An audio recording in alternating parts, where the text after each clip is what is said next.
Bonjour à tous les amis, j'espère que tout va bien chez vous. J'essaye de trouver une bonne place ici dans mon nouvel appartement, même si vous voyez qu'il y a la Kailate qui est derrière avec un miroir. Bon, je vais l'enlever bientôt. Normalement, c'est là où je vais streamer. Derrière, vous allez voir peut-être juste la fenêtre et un peu peut-être mon lit. Mais malheureusement, voilà, je peux pas tout faire ici et du coup, j'essaye de m'adapter au mieux possible. Voilà les amis, les lives, je vais les reprendre à partir de lundi. À partir de lundi, on va jouer à PES. On va préparer FIFA 22 que j'ai précommandé. J'attends un peu, je crois le 27 qui sera disponible. Donc je ne connais pas du tout FIFA. Ça fait 15 ans ou 16 ans que je n'ai pas joué à un jeu FIFA. Donc ça va être un peu compliqué. Mais on va se reprendre les amis.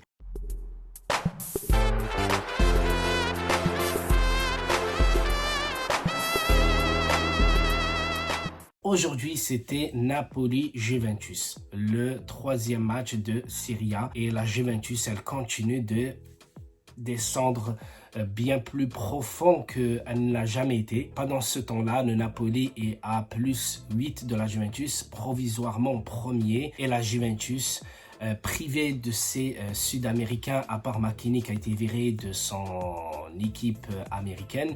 Mais ça, heureusement qu'il a été sur le terrain parce qu'après on ne va pas trouver des excuses en disant ouais mais il manquait ici, il manquait ça, etc. Même la plupart des grands joueurs qui sont partis en sélection et ne sont pas disponibles. Donc la Juventus était un peu obligée d'aligner certains joueurs qu'elle ne voyait peut-être pas titulaires dès cette confrontation avec un grand club italien. Mais ce n'est pas ça le problème. Le problème, c'est que dernièrement, j'ai vu que Cherubini avait parlé que la Juventus avait fait une erreur car elle n'avait pas pris Haaland quand il était un peu plus jeune. Mais je vais dire c'est la même chose pour Donnarumma. Donnarumma aussi elle l'a pas pris et on va le regretter parce que le but égalisateur du Napoli, elle vient aussi d'une erreur du gardien. Le gardien il continue encore à faire tout et n'importe quoi. Il continue à descendre le moral de certains joueurs, notamment la défense qu'elle a été exceptionnelle dans cet Euro. Et là, ben, je comprends pas qu'on se prend but sur but et la défense, elle recule à chaque fois quand la deuxième mi-temps commence. Je ne comprends plus rien et voilà, je suis dégoûté. C'est la deuxième vidéo que je suis en train de faire. Hein. La première, elle a été rien à voir avec celle-là. Celle-là, elle est un peu plus pessimiste que la première. Mais les amis, qu'est-ce que vous voulez que je vous dise? La Juventus, elle avait pourtant bien commencé avec la perte du ballon de Manolas pour son gardien et que Morata a intercepté cette passe. Et du coup, il a marqué un but, un très bon but d'ailleurs, qui est passé entre les jambes du gardien. Et derrière, la Juventus, elle s'est créé énormément d'occasions dans cette première mi-temps, mais la deuxième mi-temps, elle a été catastrophique. Catastrophique, les amis. Les amis, je ne sais pas quoi dire de cette Juventus. Le Napoli a tiré 25 fois, la Juventus a tiré que 8 fois. La Juventus a cadré seulement 4 fois. Elle a eu un seul corner dans cette deuxième mi-temps, je crois que c'était à la 89e minute. La Juventus elle a eu 32 possessions du ballon. Franchement, c'est une Juventus relégable. C'est une Juventus qui joue la relégation. C'est une Juventus qui...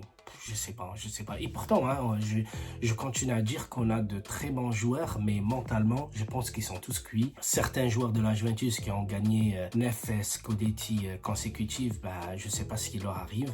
Peut-être ils sont plus motivés. Il faut que la Juventus se reprenne, même si on a pris Locatelli, Moiskin qui a été malheureux dans ce corner. Mais je comprends pas d'ailleurs pourquoi il a mis la tête en donnant le ballon au gardien au lieu de la dégager sur un... Je sais pas, même au point de pénalty, on va juste dire qu'il a essayé de dégager le ballon. Mais là, je comprends pas. Ça fait que la Juventus perd ce match. C'est un match crucial. En attendant, la Juventus, j'espère qu'elle va se reprendre à Malmö. Concernant le départ de Cristiano Ronaldo, que je n'ai pas évoqué, je n'évoquerai même pas parce que voilà, pour moi, il est parti comme un lâche. Même si je l'aime bien quand il était à Manchester, je l'aimais bien quand il était au Real. Tout à l'heure, j'ai regardé ses 2 premiers buts, mais ce n'est pas ça, tu vois, c'est la manière de partir. Tu as le droit de partir, mais ne pars pas 2-3 journées de la fin, ne pars pas 2-3 jours de la fin du mercato et voilà, c'est comme ça. Donc, il faut pas dire, ouais, les dirigeants, ils ont lâché Ronaldo, etc. Non, c'est même pas ça. C'est même pas ça le sujet, parce que même avec Ronaldo, on réussissait pas à gagner tous nos matchs, alors que sans Ronaldo avant, on réussissait à y aller au moins à faire de très belles choses en Ligue des Champions et tout ça. Tout se joue ici aujourd'hui, tout se joue ici. C'est plus mental que je sais pas quoi. Voilà les amis, j'espère que j'ai tout dit ou presque. Je vous embrasse tous et je vous dis à très bientôt pour de nouveaux matchs de la Juventus et peut-être un live dès ce lundi parce que j'ai presque tout mis ici en place. Voilà les amis, ciao ciao.